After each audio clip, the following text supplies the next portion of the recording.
Leadership is taking people on a journey where there's a vision, guidance and purpose. Good leaders lead with the heart as well as the head. Leadership means doing the right thing for the right reason, no matter how difficult it might be. You're listening to Leadership Unwrapped, a podcast where you will hear from people who are living leadership every day. Our guest today is Donal O Reilly, a Cork man exiled in Kerry. He could be in worse places. He's a post-primary school principal with a demonstrated history of working in educational leadership. Now seconded to the Centre for School Leadership, where he's Deputy Director for Post-Primary, Donal is skilled in mentoring, coaching, restorative approaches, educational technology, instructional leadership and professional development. A graduate from the University of Limerick and a whiz with the educational technology, he puts us to shame with all of that, he gets pretty animated about technology's appropriate use in teaching, in leadership and in learning. Donal, your LinkedIn profile reads as that you're always looking for a challenge and always building networks, and those who know you know this to be true. You've also been and still are involved in many European educational projects and programmes, and you sometimes have acted as a guest EU SkullNet lead trainer. So you're really welcome to Leadership Unwrapped today. And just to begin, we thought we might start off by asking you, why leadership and why choose to be a school leader? It's not the easiest job. So what would have brought you to deciding to do that? Thank you, Patricia, for the introduction, and thank you for having me. First off, I hardly recognise that description, so one would want to be very careful what they put out on social media. I don't think I made a conscious decision to go into school leadership. I graduated from UL 25 years ago as a metalwork teacher. And I suppose as I would openly have said that I certainly went through the first 6 or 7 years freewheeling. And really I was 6 years or 7 years into teaching before I realised I want to be a teacher. And that's a funny statement, and and I don't mind admitting it, but I suppose immaturity levels at the time, and even though I had chosen through CEO to go into a dedicated education programme and certainly benefited from the 4-year degree in UL. But I suppose after that 4, 5 or 6 years, I began to take education seriously and my role in education seriously, and my role as a teacher in education seriously, and I saw the impact I was having in the classroom. And I took that seriously. And that spurred me to come back to my alma mater, UL, and to do a master's in ICT in education. I often thought afterwards, should I have done it in school leadership or management? But I have no regrets. I'm glad I did what I did at the time, because that was topical and that was my passion. And I always believe you have to follow your passion. So I enjoyed it, but it got me into action research, and it planted a seed for self-reflection, and it planted a seed for having a critical friend, and all of the components now that we speak about that are actually key to good teaching, good learning, and of course good educational leadership as well. I suppose having done my masters and having done a lot of self-reflection and seeing all of that happening, and having I chose my critical friend at the time to be my principal, which in hindsight was very brave. A young teacher down the metalwork room, carrying out a bit of research, and who does he go to but the principal, And I suppose I was always left afield and I didn't run with the pack. But I respected him for what he is. I respected his opinion. And I trusted that he would deliver the feedback in a professional manner, but he would be the critical friend. And I suppose therein, that's the start of the answer to your question, We look up to those people who are role models, and he did a lot of things right and he did a lot of things wrong, but he tried his best every single day, and his passion was for the students. And I suppose that's why I got into that's what spurred me on to get into school leadership then. Yeah, and that's huge. I think that passion carries you through a lot when you can see that the agenda is for good and for the students. I think it brings the staff with them. So when you became a school leader then, what were the types of challenges, do you think, that face school leaders? I mean, they've changed since COVID, but in your time, pre-COVID, what do you think are the things that a school leader needs to be thinking about? For me, when I became deputy principal in Killearn Community College, I don't think leadership was even, it certainly wasn't in my vocabulary. I was signing up to be a deputy principal. Deputy principals had just moved on from being vice principals, Oh yeah. and they had their place in society and they had their place in their role in the school. So I suppose I grew into the role of leadership, and as I often do, I put the cart before the horse. I did the nuts and bolts, and then I discovered afterwards that I was doing some things that came under the heading of leadership. The challenges, the challenges at the time, some have changed and some haven't changed. The challenges of what type of a school you go into.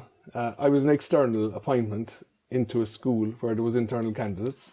Oh, okay, So- interesting. So very interesting.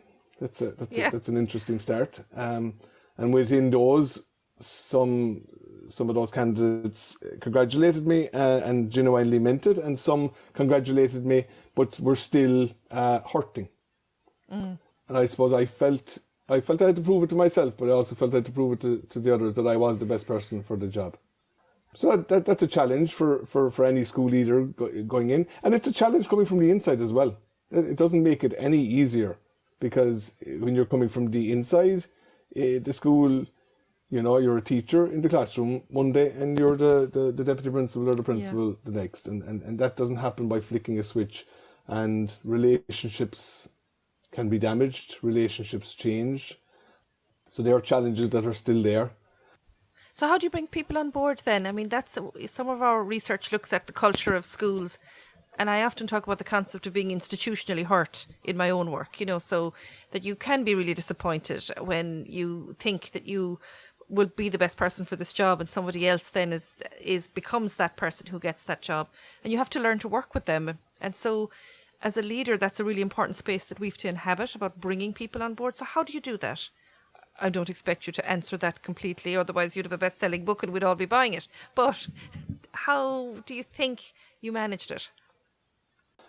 Oh, I don't know. Again, like you said, there's no simple answer. I suppose it comes down to personality, who you are. It comes down to your values. We're all born into values, and we bring those values and we develop them, and they get stronger, hopefully. And then we have skill sets then that we develop along the way as well. I always worked in the hospitality industry when I was in my senior years in school and also through college. And I also come from a family with a tourism background. And I was talking to tourists at the age of 5 and 6, while my mother put fresh scones in the oven and told me go out and delay them there for 5 or 10 minutes until the scones were ready. So that developed my vocabulary and my ability to converse. And when you're conversing, you're making connections. And when you're making connections, you're building relationships. The one thing I do see is, as teachers, we are fantastic teachers. We have fantastic teachers in the country. And one of the reasons they're fantastic is they connect with their students. And we shouldn't change that when you move into leadership. You're still connecting with students, but you have to make you have to make a conscious decision to connect with staff, And when you make that conscious decision and you're interested in what makes your colleagues tick and what's happening in their lives, well, then that is the foundations for good relationships. And from that, then other things can flourish. Yeah, I think that's really important.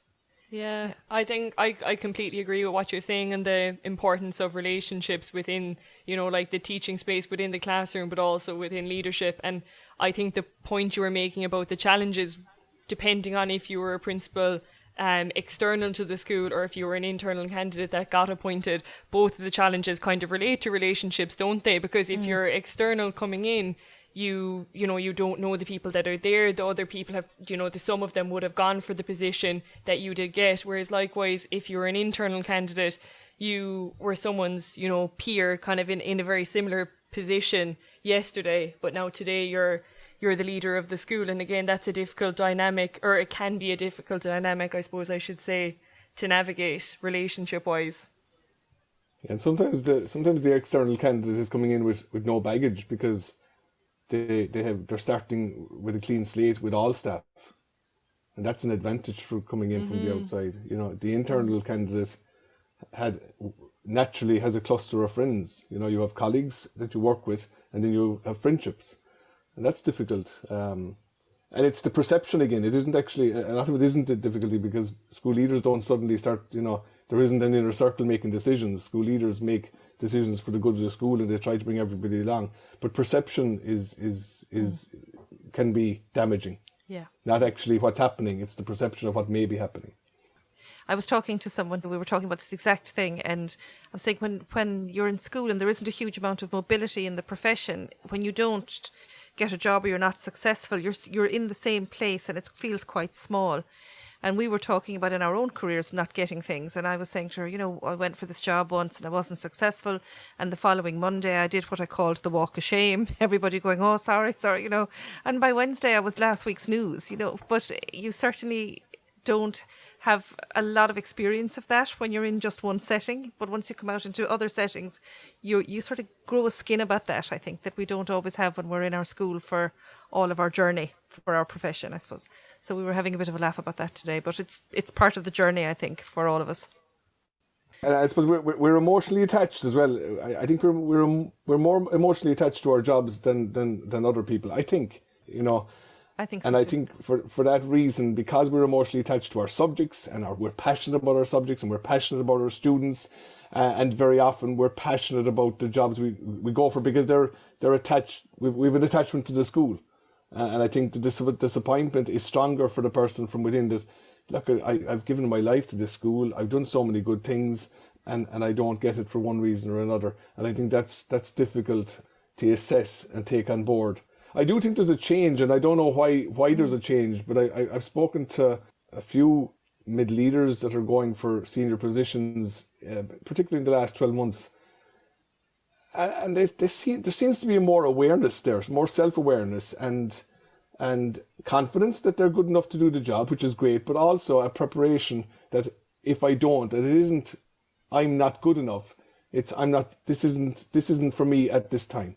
And there's an acceptance. And I think that's very important. It's certainly very, very important for your own self-care and well-being that you need to go for a job, you need to give it your best. But you need to prepare yourself, how am I going to react? Because that's what I'm in control of. I'm in control of my emotions if I get the job, and I'm also in control of my emotions if I don't get the job. And I need to control what I'm in control of. Yeah. And I think we forget that when one door closes, another one does open. I really do believe that when I look back at my own life. So, but it doesn't feel like that in the moment. So you do need to take some control of that space. I think that's really important. Yeah. So can you move to the Centre for School Leadership? Will you tell us a little bit about what exactly you do there, what that's about? Okay, so I moved in almost 3 years ago now to the Centre for School Leadership as coordinator, and in short, I coordinated. Does what it says in the tin. To be truthful, I suppose, you know, I'll never forget somebody when I did move, and somebody who I worked with passed the comment, sure, Donal was always into that type of stuff, and I didn't know what type of stuff I was into, but it was a compliment in one way. You know, that type of stuff was leadership, you know, and it was a compliment in one way. And in another way, then I wondered, was I kind of an outsider? That's your man over there talking about leadership, and we were here doing the grind. And I suppose, you know, the reality is it's a balance. So what do we do in the Centre for School Leadership?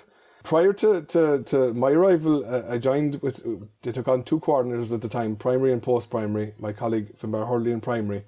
But prior to that, the centre had done a significant amount of research about being a school leader, learning to be a school leader in Ireland.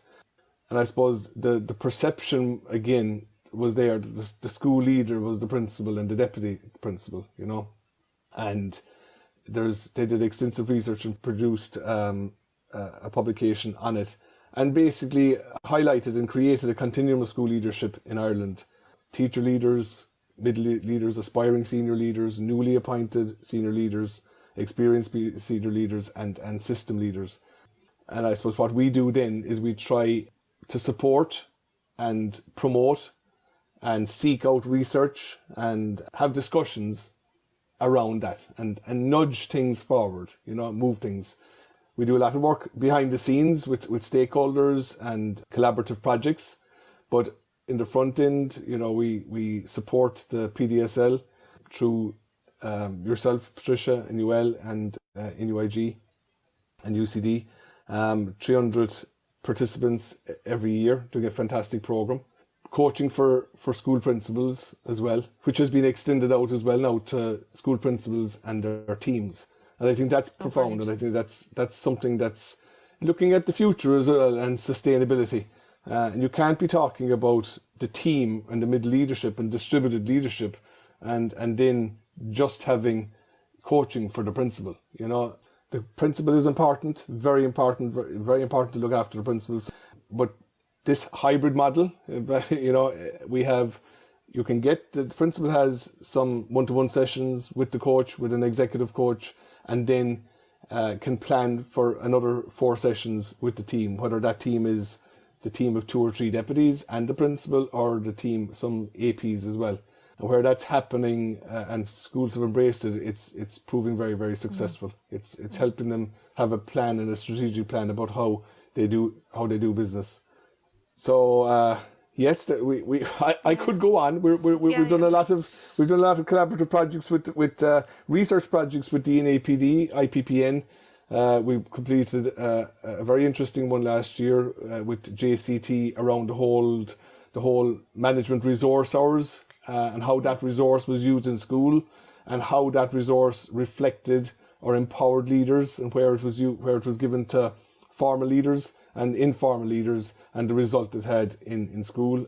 It's not published yet, but it's very positive. It's very positive. It really empowered teachers in schools. And we're currently undertaking a research project with the management bodies on the allocation of the additional deputy principal and what that has meant for schools. Some schools got a second deputy, some schools got a third deputy, and how that was planned for, how it was orchestrated, what strategic plan was put in place, how they're being utilised, and what impact it has made in the school life and for the whole school community. And that's interesting as well. So they're the type of things we're doing. Yeah, they're fantastic projects. Can we go back a small bit to the coaching? As you know, I'm a keen proponent of coaching myself, but in terms of uptake, what do you think? Is it saturating enough into the school leadership, or is there more work that we could do to promote that?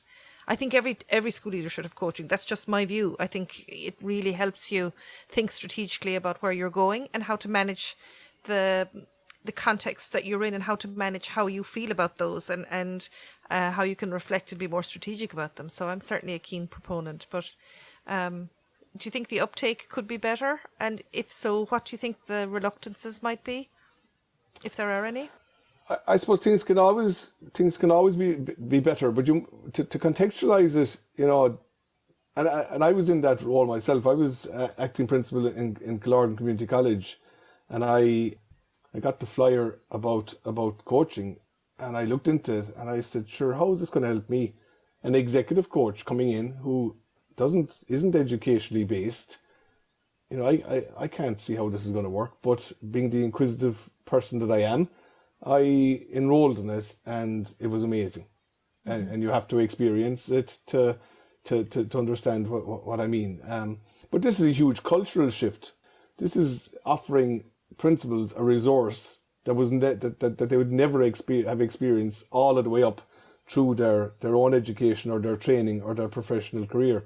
So you can't blame people for being slow on the uptake. Yeah. I remember when I was in Killorgan Community College, I was one of the first deputy principals to be involved in the instruction leadership program with Dr. Barry or Professor Barry Bennett.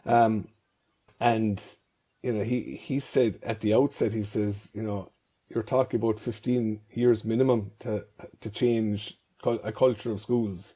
So we're still in the early stages of the coaching for principals. So let's celebrate where we are at the moment rather than saying where we should be. And in that context, the uptake has been very, very good.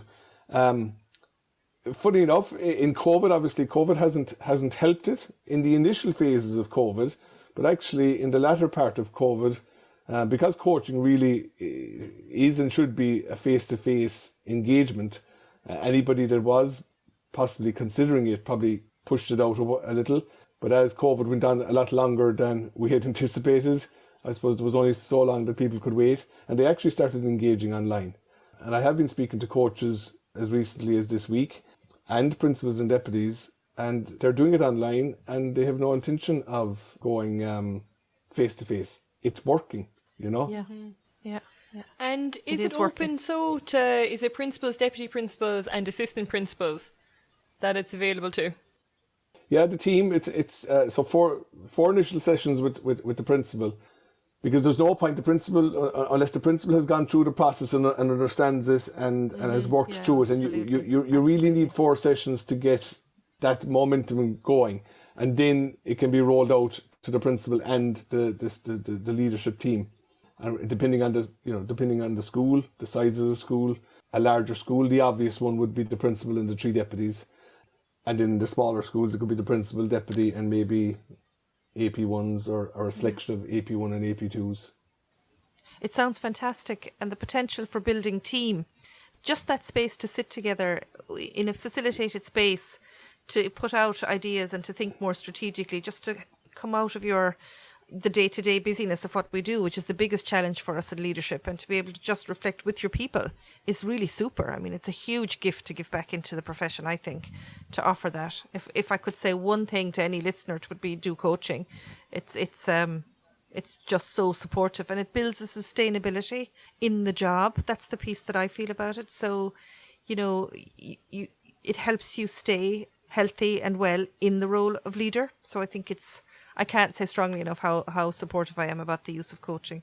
That's my rant over now, but I just felt good to say it. Interesting. You made an interesting point there about the space to reflect, and actually we're involved in a pilot project, a mid-leadership project based out of the Kildare Education Centre and Clare Education Centre, with a selection of primary schools and post-primary schools.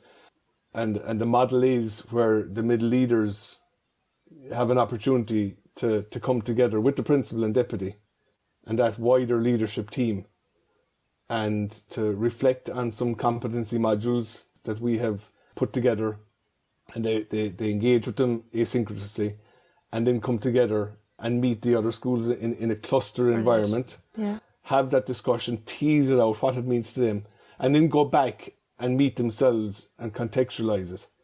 And the number one thing that's coming out of it is the time. Thank you. Thank you for the time, for allowing us to come together. And they're all together all day, every day, I suppose the simple thing is that they could make time if they wanted to, but we all need to focus. We all need to focus, and this is the focus. And we haven't put a high focus on the output, the project. This is about the process. The project element of it can be small, it can be minute, but each and every one of them are saying, thank you, and can we have more time? Can we have more time just to tease this out? Take the learnings from the competency modules, take the peer learning and the peer discussion from teachers and school leaders in the other clusters, and let's bring it back home now to us and say, what does this mean for us, and how will we and generate an action out of it then for us.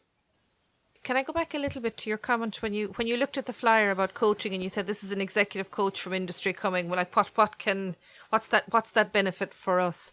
And we had that challenge in the PDSL in that very first year, because we wanted teachers to go into industry and to see what was happening in industry, what types of leadership they would see, what types of conversations were happening, what type of moments are there for leaders to work with their teams, how do they think strategically, how do they do feedback, and how do they performance manage, which is the one that's always the challenge. And initially, I think teachers felt, what am I going to learn from industry? I'd be better to go to another school. So we had a bit of a challenge in trying to open up the thinking about, does industry have something to offer us in schools? Because I think we all are a little bit resistant, or maybe a lot resistant, to that very managerialism and that performativity, neoliberalism kind of space we talk about in relation to industry. But to a person, they came back absolutely delighted that they had done it, to a person, and wanted more, which I thought was absolutely fantastic. So what's your take on that about industry and business and education? Do you have any comments on that piece? Again, going back to changing culture, and I suppose we're in a certain mindset about education that we can't learn from looking out at other industries, because education is unique. And even from, you mentioned there, my passion for ICT. I mean, IT systems at work at corporate level have been known to fail at school level, simple things, because you don't have, in industry, you don't have a bell going every 40 minutes and 800 students moving around the place. We're so different as a sector. We're so different. We're our customer, and because we're consumer based to a certain degree, because we're all about our students and the parents, but we never do as a profit making company, because we're all about the giving. Yeah. So I suppose that's where the mindset comes from. But again, back to the changing culture and it taking a long time. There's lots of engagement, and again, if you look at our schools, even mentions it. The Look at Our Schools document mentions about building links with other schools, which is a big piece as well. I'm down here in Killorgan in a competitive environment, and we're asking ourselves, how will we build links with the opposition? But it can be done, and it can be done very, very, you don't have to be sharing state secrets, but there's a lot of learning and mutual learning. And I suppose JCT at post-primary level really pushed that forward with their clustering, and suddenly you're sitting down beside the teacher from the other school who you may never have spoken to, and you say, oh, there's a lot to be learned here, and next thing you're into the discussion and peer learning, and you bring it back and contextualize it then again. So we're moving. We have to open our minds, and I think the new wave of teachers coming through are more open-minded as well. That's the first thing. There's other, as well as JCT, the clustering model of the rollout, but also programs like the Business in the Community. We were involved in Killorglin, and we saw the huge benefits of linking in with the multinationals in the town.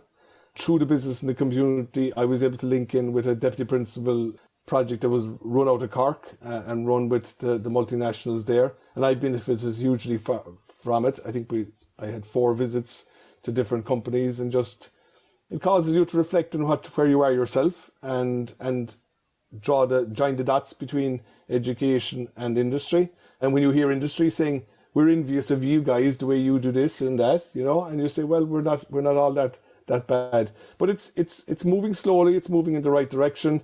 Like I said, it's mentioned in the Look at Our Schools document as well. The transition year program in school is reaching out all the time to industry and seeing what sharing can happen.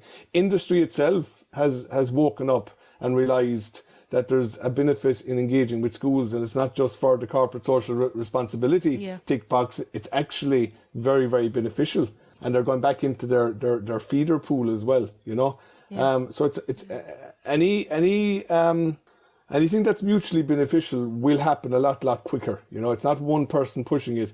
The benefits are from the private sector and the public sector from education. So I think it's moving. It's gathered momentum. And I think it's only stronger it will get. Yeah, I'm delighted with the two. I must say I was blown away by the amount of industries who just wanted to connect with schools, just to even come in and do talks with students, to do transition year, to offer internships. They were champing at the bit to work with us in relation to that. And that was heartening, because sometimes it has felt like we were on our own a bit in the school. There's a kind of a wall around us and we're in a bubble, but that it was a supportive space, and that surprised me, and pleasantly, I must say. So I'm certainly looking into more of that. I thought that was really good. And on a kind of related note, do you think it can be a little bit overwhelming for new school leaders, we'll say? There's so many different ideas of what good leadership is. And then you're looking at, other schools and what's going on there. And then you're looking further into industry and so on. And do you think that can be kind of a challenge for new teachers, that it can be a bit overwhelming looking at all of these ideas and spaces? It can. I'm smiling as you were asking me the question, because there are a few standout moments at interviews that you'd be taken aback with, and you'd wonder how would I answer that again. And that was one of them. What's your leadership style? And I've ever since I've been asking myself, and I still haven't answered it for myself. So I'm going to struggle to answer it at interview. Yeah. But what you're describing there, yes, there's so much out there in the ether about leadership, but you have to be who you are. You have to be true to yourself and your own values. And I mentioned earlier about being in control of your own emotions. And I'm a firm believer of controlling the environment that you're in control of. And if we keep looking outward, we don't have any time to look inward. And I have become, I suppose that's one of my life-changing moments was certainly through Kerry ETB and being exposed to some self-reflection and given the time and the space through the SHEP programme in Cork and allowing us to have that space. And I stopped pointing the finger out and I started looking at myself. And then when you start becoming self-reflective, there's a risk you can become too self-critical, so you need to manage that as well, but you're in control of it. But I would encourage people to start looking within and start looking at the fantastic traits that are in you yourself, in your own values, first of all, and then maybe say, right, what skills can I develop? Take one skill at a time, say, right, I'd like to develop that skill, make a plan, how will I develop it? And you will generate your own leadership style then with bits of various leadership styles, and leadership styles change, from day to day. 9 o'clock on Monday might be different to 9 o'clock on Tuesday, and as the week goes on and scenarios pop up. But that would be, if I read the question correctly, that would be my advice. Don't look outward. Absorb be open to what's out there, but start self-reflecting and look inward.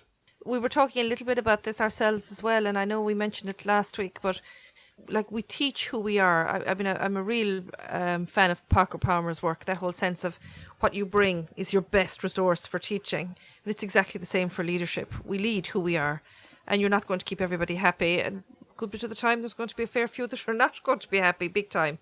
But when your values are clear, when you know why you're making the decisions you're making, and you can communicate that in a transparent way, the rest takes care of itself. So it's what you're saying, Donal, about being able to look within, to know what you're leading from, and then to lead with that. That's what keeps you sustainably healthy in your job. I've said that already, but it also keeps you in the job, I think, and people value it in you, I think. That's with an openness to learning then as well, that you want to continually progress and improve.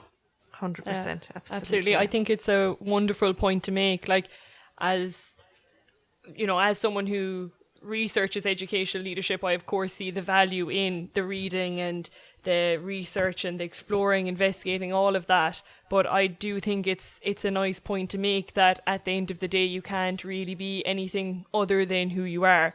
And if you're trying to do things that aren't in your nature or don't align with your values, it's never going to work as well for you as if you can take that time to look inwards and see who it is exactly that you want to be as a leader and what you want for your school or organisation. I think it's a very important point to make. There's something also in getting comfortable with the uncomfortableness, being okay in the messy, being okay that you're going to have to say no to people who don't want you to say no to them sometimes in leadership, and it sits uncomfortably. But I've come to the idea myself that as long as it sits uncomfortably, I'm okay. It's when I'm so comfortable that I don't see that I'm having to say no and it's going to have an impact with somebody, that's when I have a problem.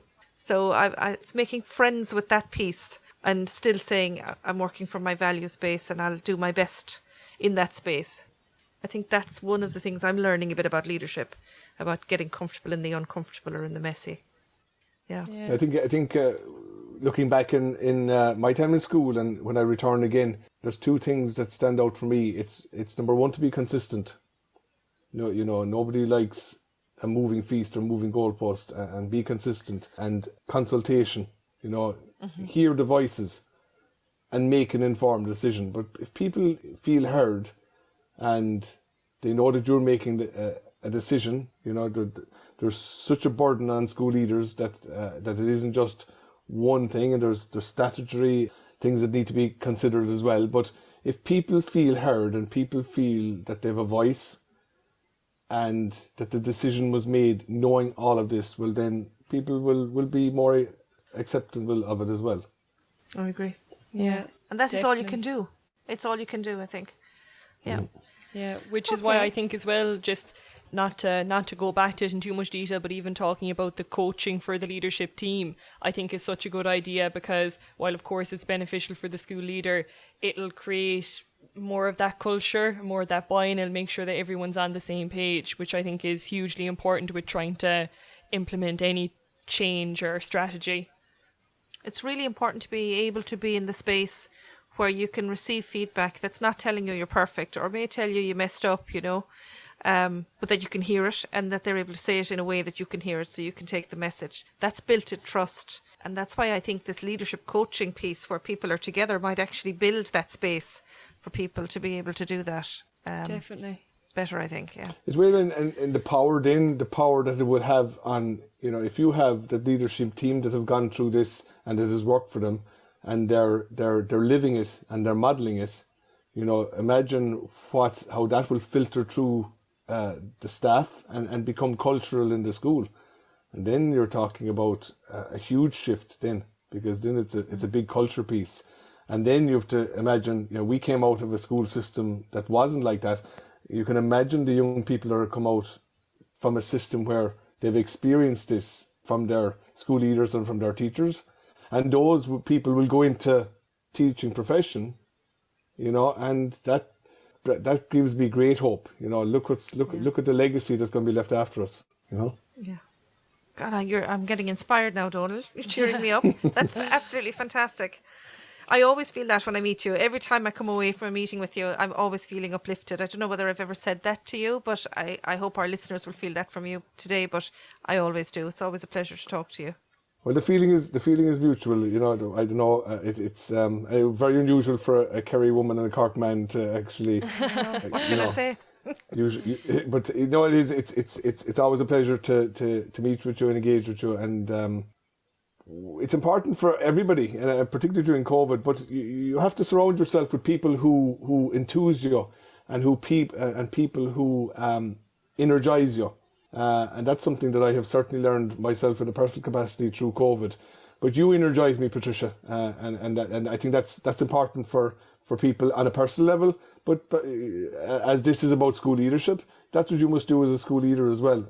You should make sure that you surround yourself not with positive people and backslapping and saying how great you are. It's people who will be, going back to my my master's, that critical friend. That's what we need, a critical friend.